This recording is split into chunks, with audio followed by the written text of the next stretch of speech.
자, 오늘 같이 기도 제목으로 하루를 시작하겠습니다. 좋은 것만 주시려는 하나님의 은혜를 감사하게 하시고 올바른 믿음으로 살게 하소서. 아멘. 부모는 자녀에게 좋은 것만 주고 나쁜 것은 자신이 당하려는 마음이 있습니다. 이것이 사랑의 마음이고 긍휼의 마음입니다. 우리가 믿는 하나님께서는 예수 그리스도를 통해서 우리에게 좋은 것만을 주시고 나쁜 것은 자신이 당하시려는 사랑과 긍휼의 마음을 갖고 계십니다.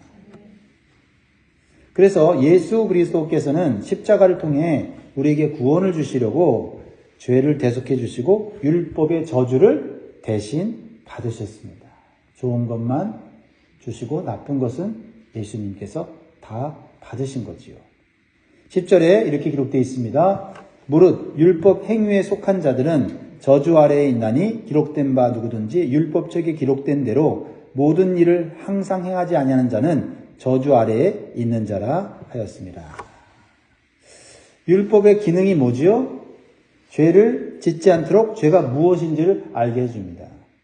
그리고 죄를 지으면 어떤 형벌을 받고 어떤 심판을 받는지를 가르쳐 주는 거죠.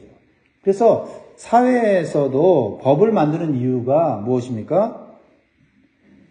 그 죄의 값을 치르게 하는 거 아닙니까? 죄의 무게에 따라 감옥도 가고 죄가 심각하면 사형을 당하기도 합니다. 그렇습니다.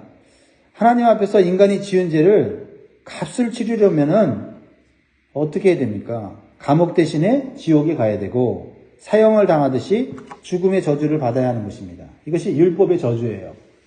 그런데 율법의 저주를 하나님의 아들이신 예수 그리스도께서 대신 담당하신 것이 십자가요. 그리고 그것이 복음인 것입니다. 할렐루야. 얼마나 감사합니까? 저는 오늘 말씀을 읽으면서 새롭게 깨달아지는 것, 새롭게 느껴지는 것들이 참 많았습니다. 한마디로 말하면 좋은 것만 주시려는 하나님, 나쁜 것은 하나님이 다 당하시려는 하나님, 참 너무 고맙습니다. 하나님께서는 우리 인간을 얼마나 잘 아시고 깊이 배려하시는지 모릅니다. 인간 스스로는 구원받을 수 있는 그런 능력이 없는 것을 아셔요. 그리고 불완전한 것을 이미 알고 계십니다. 그래서 불완전한 인간에게 완전해지라 이렇게 요구하지 않습니다. 그래서 하나님께서는 모세를 통해 율법을 주셨지만 그 율법을 지켜서 다 의롭게 될 수 없다는 것을 아시고 믿음의 원리로 의롭게 되는 구원의 길을 제시해 주셨다는 겁니다. 얼마나 감사합니까? 11절 같이 보면 또 하나님 앞에서 아무도 율법으로 말미암아 의롭게 되지 못할 것이 분명하니 이는 의인은 믿음으로 살리라 하였습니다.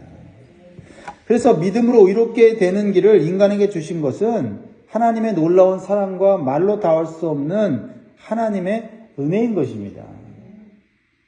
그런데 율법주의자들은 이런 하나님의 사랑과 은혜를 깨닫지 못하고 오히려 자신의 힘으로 율법을 지켜서 의롭게 되려고 한 것이고 또한 다른 이방인들도 율법에 매여서 함께 율법의 저주 가운데 살게 했다라는 겁니다. 얼마나 어리석으냐는 거예요. 하나님께서 인간을 너무나 잘 아시고 배려하셔서 인간이 스스로 구원할 수 없고 율법을 지켜서는 의롭게 될 수가 없으니까 하나님께서 믿음의 원리로 구원을 주시려고 했는데 오히려 거꾸로 가고 있다는 거꾸로. 그래서 12절 보면 율법은 믿음에서 난 것이 아니니 율법을 행하는 자는 그 가운데서 살리라 하였느니라. 그러니까 율법을 지켜서 의롭게 되려고 하면 어떻게 돼요? 죄를 지으면 죄값을 스스로 치러야 되잖아요. 그렇죠? 물론 율법을 다 지킨다면 의롭게 될 수가 있습니다. 하나님 주신 법이니까. 그런데 하나님은 율법을 통해서 우리에게 구원을 요구하지 않으신다는 거예요. 왜? 율법으로는 인간이 의롭게 될 수 있는 능력이 없다는 걸 이미 아셨단 말이에요. 그러니까 율법으로 행위로 노력으로 어떤 종교적 행위로 구원받으려고 하면 어떻게 해요? 스스로 율법 아래, 율법의 저주 아래 들어가게 되어 죄값을 치러야 된다는 거예요.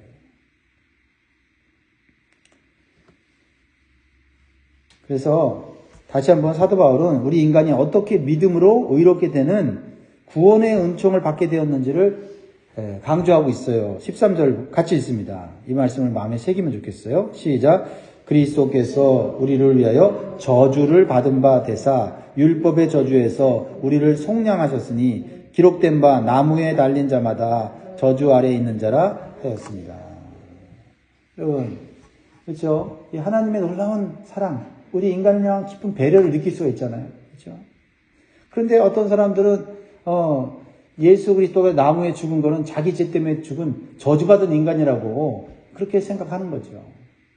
근데 그 저주가 누가 받을 저주예요? 우리가 받을 저주인데 하나님이 대신 나쁜 것은 하나님이 당하시는 거예요.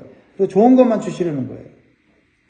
저는 이 말씀을 깨닫고 나서 우리가 저주를 받아서 영원한 지옥과 죽음의 형벌을 당한다고 생각하면 온몸이 막 오싹해지는 그런 것을 경험하게 돼요.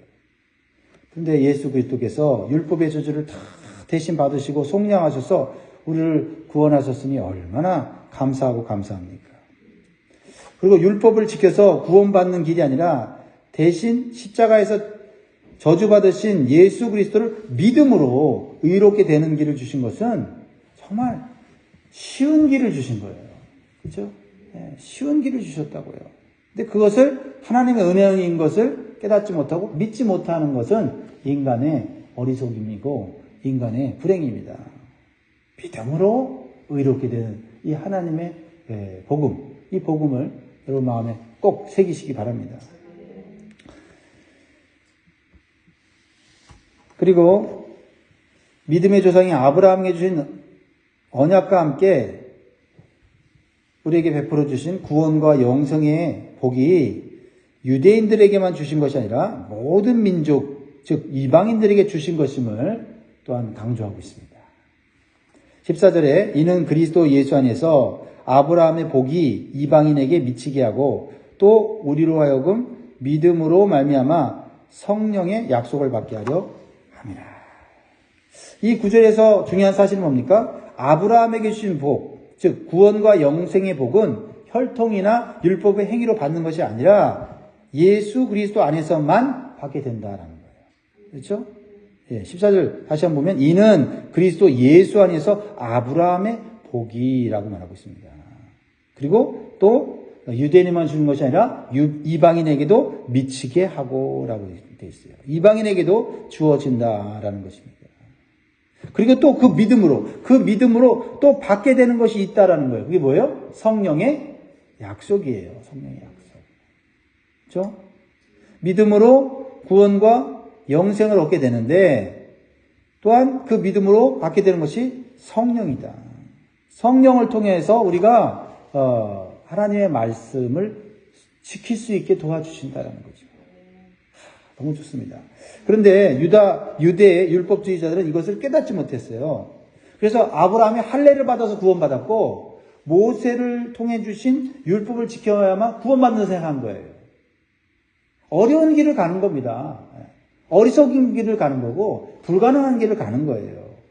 그래서 사도 바울은 복음을 변질시키고 믿음을 흔들어 놓는 이 율법주의자들에게 아브라함을 통해 주신 믿음의 언약에 대해서 성경적으로 풀어주고 있어요. 아브라함에게 하나님께 주신 언약은 율법보다 앞선 것이고 결코 폐할 수 없다라는 걸 말하고 있어요. 뭐보다 앞섰다고요? 율법보다 앞섰고 그 주신 언약은 믿음의 언약은 율법이 폐할 수 없다는 거예요. 자, 그래서 사람의 언약도 맺으면 아무나 폐할 수 없다라고 우리가 생각하지 않습니까? 그 상식적인 거를 이렇게 얘기하고 있어요. 15절에 형제들아 내가 사람의 예대로 말하노니 사람의 언약이라도 정한 후에는 아무도 폐하거나 더하거나 하지 못하느니라. 무슨 말이에요?